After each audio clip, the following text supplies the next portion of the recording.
প্রথমে প্রণাম করি পরমেশ, তারপরে পিতা মাতার যুগল চরণ বন্দনা করি এবং সমস্ত সুধী ভক্তমণ্ডলী এবং এই রত্নপ্রসূতা ভারত ভূমির যত রত্নগর্ভা ভক্তিমতী সন্তান পালিনী স্নেহময়ী মায়েরা, আপনাদের সকলের শ্রীপাদ পদ্মে রইল আমার ভক্তিপূর্ণ প্রণাম। প্রণাম জানাই আমার কবিগুরু পরম পূজ্যপাদ শ্রীযুক্ত অসীম কুমার সরকার মহাশয়ের শ্রীপাদ পদ্মে প্রণাম জানাই। তিনি আমাকে আর একজন গুরুদেবের চরণে সমর্পণ করেছিলেন। আমার সেই গুরুদেব পাগলা বাবার শ্রীপাদ পদ্মে প্রণাম জানাই।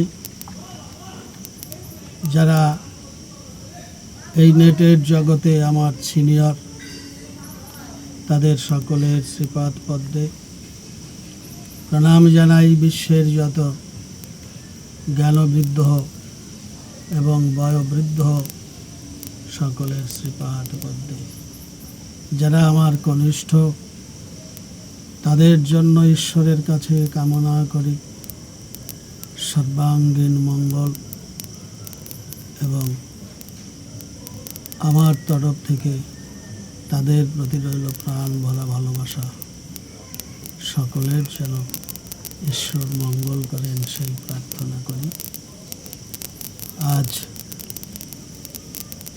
প্রণাম জানাই এই কবির জগতে কবি রসরাজ তারক সরকারের শ্রীপাদ পদ্মে প্রণাম জানাই।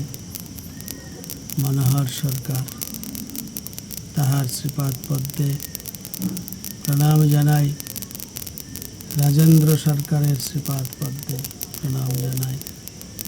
বিজয় সরকার এবং রসিকলাল সরকারের শ্রীপাদ পদ্মে এবং এই কবির জগতে যারা যারা আমার কনিষ্ঠ, তাদের জন্য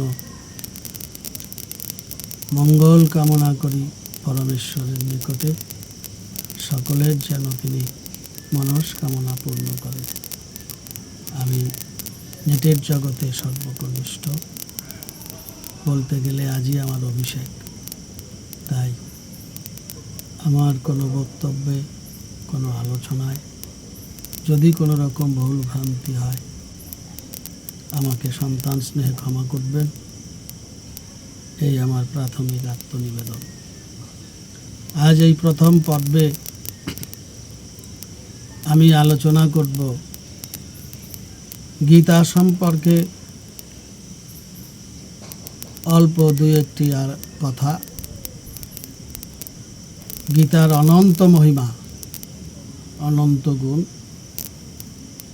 যেটা ব্রহ্মা আদি দেবগণ, এমনকি পাগলা পঞ্চানন, তারাও তার আদি অন্ত খুঁজে এখনো পর্যন্ত পায়নি।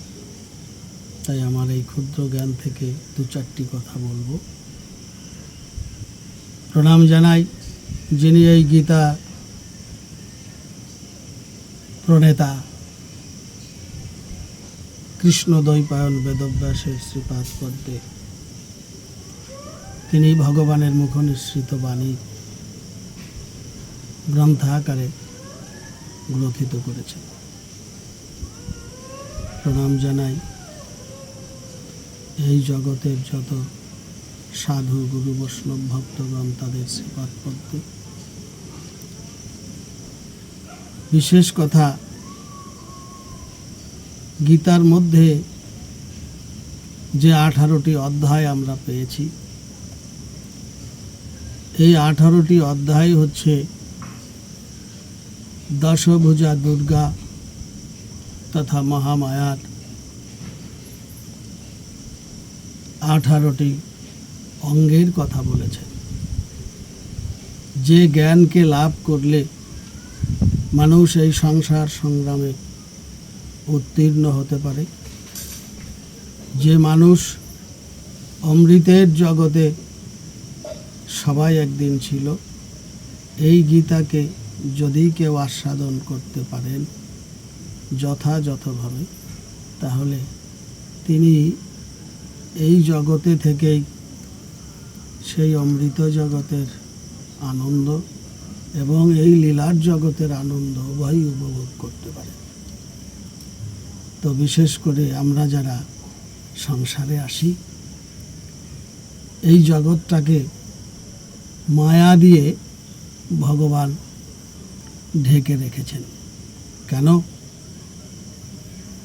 আমরা যদি পৌরাণিক আলোচনার মধ্যে যাই, সেখানে দেখা যায় সৃষ্টির আদিতে মায়া ছিল না।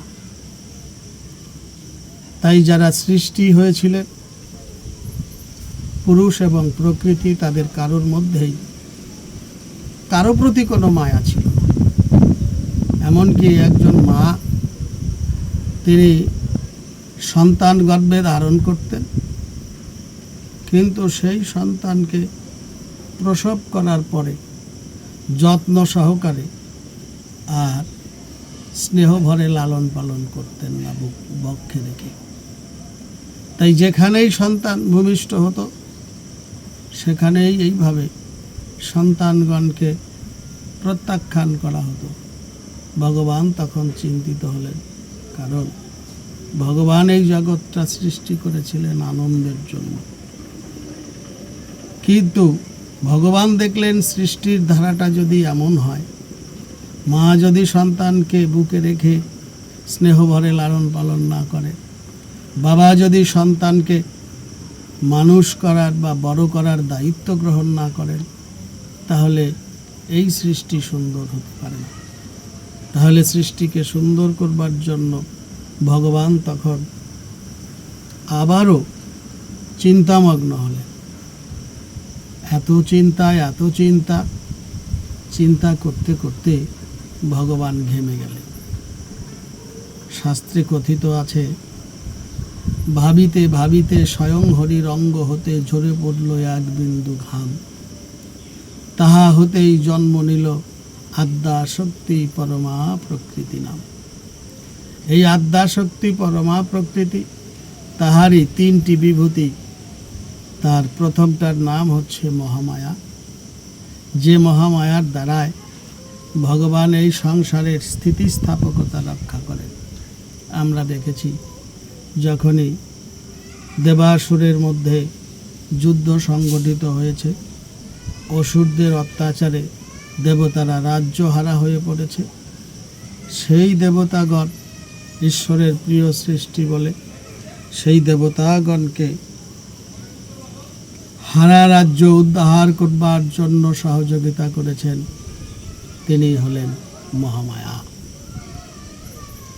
এর পরেরটা, তার নাম হলো যোগমায়া।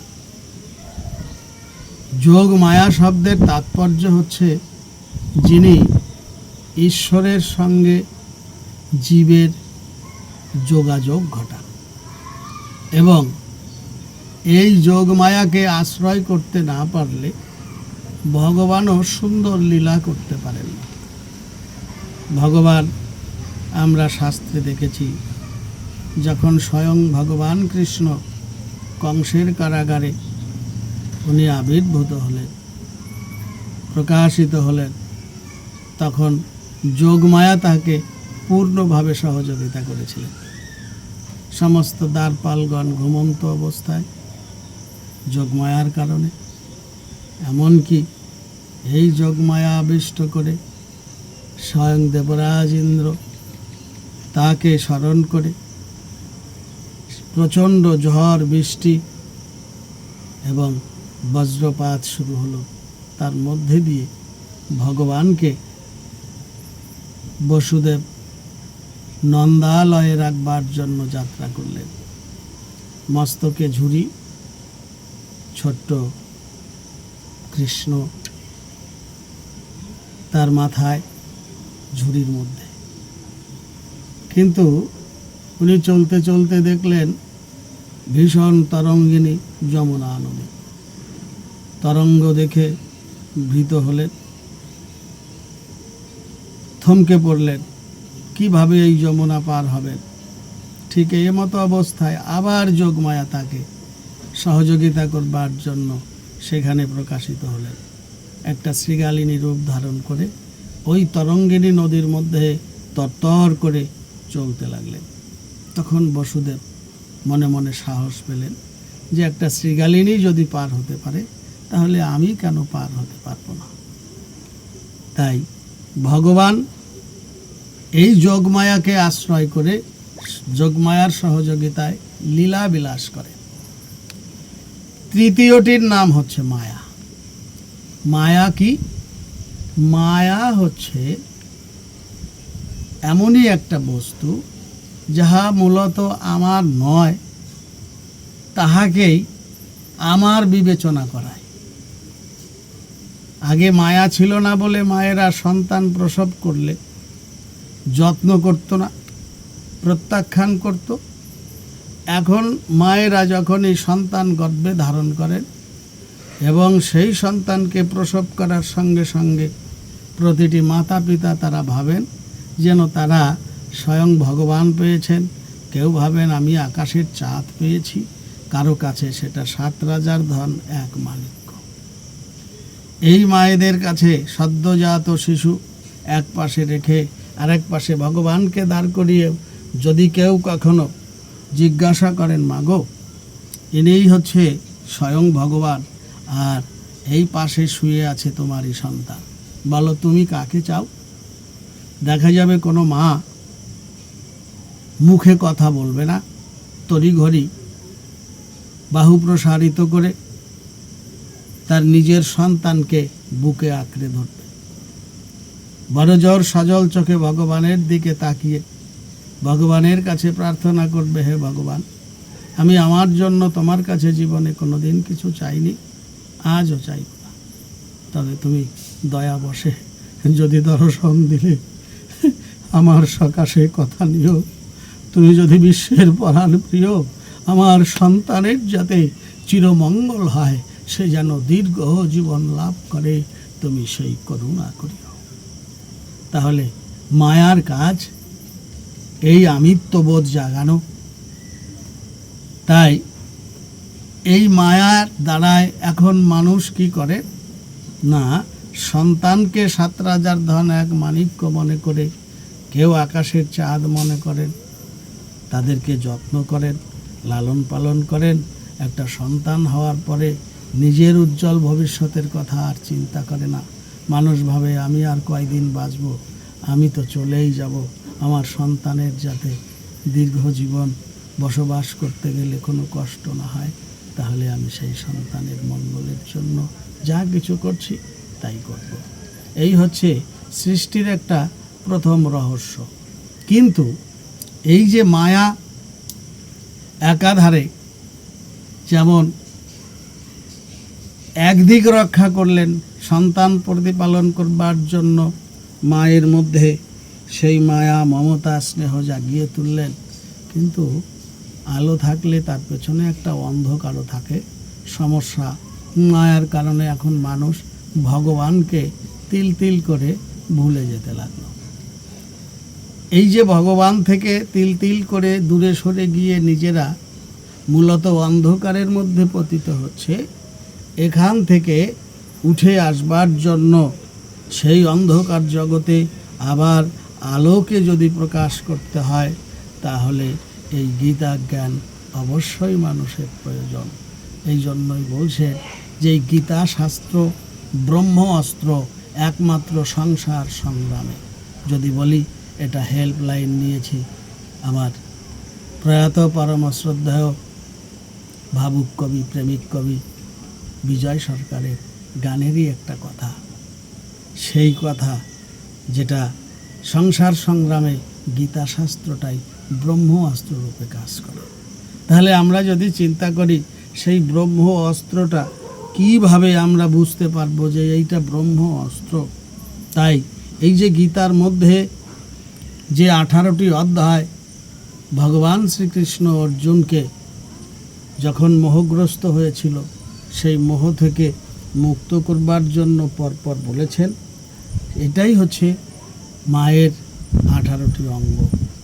সেখানে পরিষ্কার লেখা আছে গীতার মধ্যে, এই মায়ের মুখমণ্ডলে 5টি অধ্যায়, 10টা বাহুতে 10টা অধ্যায়, উদর অর্থাৎ পেটে 1টা অধ্যায়, আর 2 পায়ে 2টো অধ্যায়। শ্লোকের আকারে বললেন, বক্রাণি পঞ্চজানিহি পঞ্চাধ্যায়া হনুক্রমাৎ দশাধ্যায়া ভুজাশ্বই একম উদরম দে পদম ভুজে। তাহলে এই যে মায়ের 18টি অঙ্গকে ব্যাখ্যা করলেন মায়া, সেই মায়াকে কাটাবার জন্য প্রথমে বললেন অর্জুন বিষাদ যোগ। মানুষ যখন মায়ার জগতের মধ্যে হাবুডুবু খায় তখন তারা বিষাদিত হয়, যেমন অর্জুন হয়েছিল। কি করবে কি করবে না বুঝে উঠতে পারছে না। সে যাকে ভালোবাসছে সে তাকে বারবার করে আঘাত করলেও তার প্রতি আঘাত করতে নিজের মনটাকে দেউছে।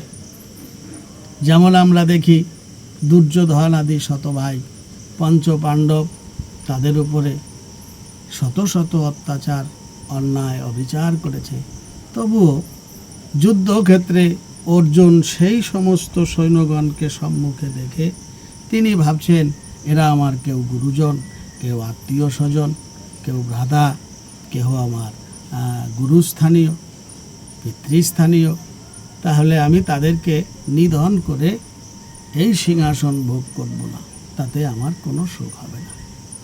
সেখানে কৃষ্ণ বুঝাতে লাগলেন এই সংসারে মূলত কেউ কারো আপনও নয় আর কেউ কারো পরও নয়। কৃষ্ণ তাকে বুঝালেন, অর্জুন তুমি এই অনার্য সেবিত আচরণ আর এই রকম আলাপ কোথা থেকে শিখলে? তুমি চিন্তা করছো যারা সম্মুখে রয়েছে তোমার আত্মীয় স্বজন, তারা গুরুজন, এদেরকে আমি নিধন করব। মূলত মানুষ মরে না, ভগবান বোঝাতে চাইছে মানুষ আসলেই মরে না।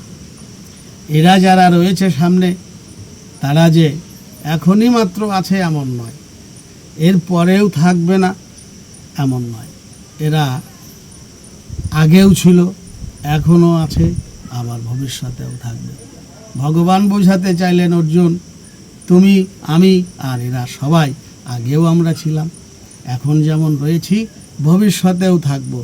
অর্জুনকে বললেন, অর্জুন এই যে আমি আসা যাওয়া করেছি, আমার দিব্য আসা যাওয়া এইটা আমি জানি, কিন্তু তুমি তোমারটা জানো না, এইটুক হইল ব্যবধান। তাহলে এই অন্ধকারত্ব, অজ্ঞানতাই হচ্ছে অন্ধকার, আর অজ্ঞানতার থেকেই যত রকমের জঞ্জাল, অজ্ঞানতার থেকেই মানুষে মানুষে বিরোধ, আর এই অজ্ঞানতার থেকেই যুদ্ধ বিগ্রহ যা কিছু মানুষ এই অজ্ঞানতার থেকেই করে থাকে। তাহলে অর্জুনকে কৃষ্ণ সেদিন বললেন, বহুনি মে ব্যতীতানি জন্মানি তব চার্জুন তান্নহং বেদ সদ্বাণী নতং বেত্থ পরন্তপ। তার মানে তুমি তোমারটা আসা যাওয়ার খবর জানো না, আমি আমার এই দিব্য আসা যাওয়ার খবরটা জানি। ভগবান এমনও বললেন যে আমার এই দিব্য আসা যাওয়াটা যিনি জানেন, বুঝতে পারেন, তিনি আমার পরম ভক্ত, তিনি সম্পূর্ণরূপে মুক্তি লাভ করে থাকেন। এবার বললেন আত্মসমর্পণের কথা, যে আত্মসমর্পণের চাইতে আর কোনো ধর্ম নাই। কৃষ্ণ অর্জুনকে বুঝাতে চাইল, অর্জুন তস্মাদ সর্বেষু কালেষু মাম অনুসর যুদ্ধচ। তুমি সমস্ত কিছু আমাকে সমর্পণ করো, আমাকে অনুসরণ করে যুদ্ধ করো। মই অর্পিত মনোবুদ্ধি, যদি আমার প্রতি কারো মন বুদ্ধি সমর্পিত থাকে, মামে বশ্যস্য সংশয়, অর্থাৎ সে আমাকেই প্রাপ্ত হয়। তো এইখানে কথা হচ্ছে এইটা কাটা বড় কঠিন। ভগবান যেমন অর্জুনকে বললেন, অর্জুনও শুনলেন। আমরা এর মধ্যেও দেখি অর্জুনও মাঝে মাঝে মোহগ্রস্ত হয়ে পড়েছে। তো এই যে গীতার মধ্যে বিষাদ যোগ আলোচনা করলেন, এই বিষাদ হচ্ছে মায়ের যে দুটি অধ্যায় চরণে, তারই প্রথম পদক্ষেপে মায়ার মধ্যে মানুষ যখন খুব করে হাবুডুবু খায়, সেখানে মানুষ বিষাদিত হয়। কিছু হারিয়ে গেলে ভাবে, ওরে বাবারে আমার সব হারিয়ে গেল, আর কিছুই রইল না। কিন্তু এই গীতাকে যদি আমরা অনুসরণ করি, তাহলে এমনই একটা বিষয় জ্ঞান গীতা আমাদের দিয়েছে। যদিও আমরা বিপদে যখন পড়ি, যার সমস্যা তার মনে থাকে না, আর একজন তাকে মনে করিয়ে দেয়, ভগবানই তার মধ্য দিয়ে তার কথাগুলো বলান। যেমন আমি যদি আমার একটা নিজের কথা বলি, আমি তখন সদ্য বিবাহ করেছি। তো আমি কবিগান থেকে এসে সন্ধ্যায় বড় চিন্তামগ্ন হয়ে পড়েছি। কী বিষয় চিন্তা করছি তাও আমার বলা সম্ভব না। হঠাৎ আমার সহধর্মিণী যিনি আমার কাছে আসলেন, তার বয়স তো খুবই কম, আমার চাইতে বয়সে অনেক ছোট, কিন্তু আমি চিন্তামগ্ন। সে আমার সামনে হাসি দিয়ে বলছে, আচ্ছা তুমি কি কিছু হারিয়েছো? আমি বলছি, না তো, আমি কিছু হারাইনি। বলছে, তুমি কি জগতে কিছু নিয়ে এসেছিলে? আমি বলছি, না, তাও তো আমি আনিনি। বলছে, তুমি যদি কিছু নিয়ে আসোনি, তুমি যদি কিছু হারাওনি, তাহলে তুমি কেন চিন্তা করছো? এই যে জ্ঞান, এই জ্ঞানের মাধ্যমেই মানুষকে একটু একটু করে চৈতন্য বা জাগ্রত করে রাখা হয়। তো যিনি এই গীতাকে অনুসরণ করবেন, তাকে তিল তিল তিল তিল করে ধীরে ধীরে মানুষ এই অন্ধকার, মোহ, আমিত্ব এইগুলোর থেকে মুক্তি দেবে। এমনভাবে সেই মুক্তির কথাগুলো গীতার মধ্যে লেখা রয়েছে। শুধু কথার মধ্যে দিয়ে কেউ যদি চিন্তা করে যে আমি সব কিছু পেরে যাব, আমি জেনে গেছি, সব হবে না। কর্মযোগ রয়েছে এর মধ্যে। তা কর্ম না করলে, কর্মটাই হচ্ছে একটা ধর্ম। তো সেই কর্ম বলতে গীতার মধ্যে বলা রয়েছে যে শুধুমাত্র ভীষ্ম, দ্রোণাচার্য আর সমস্ত সৈন্যগণ পক্ষে আর বিপক্ষে যুদ্ধ করবে, এমন কিছু বলেননি। এমনই ব্যঞ্জনা গীতার মধ্যে রয়েছে, সেই কুরুক্ষেত্রের যুদ্ধের মধ্যে রয়েছে, যেটা কল্পনার অতীত, যেটা চিন্তার অতীত হয়ে পড়ে। তো আমরা সেইখানে যদি দেখি যে পুরোপুরি কুরুক্ষেত্রটাকে ব্যাখ্যা করলেন, কুরু শব্দের অর্থ কর্ম, আর ক্ষেত্র শব্দের অর্থ হচ্ছে স্থান।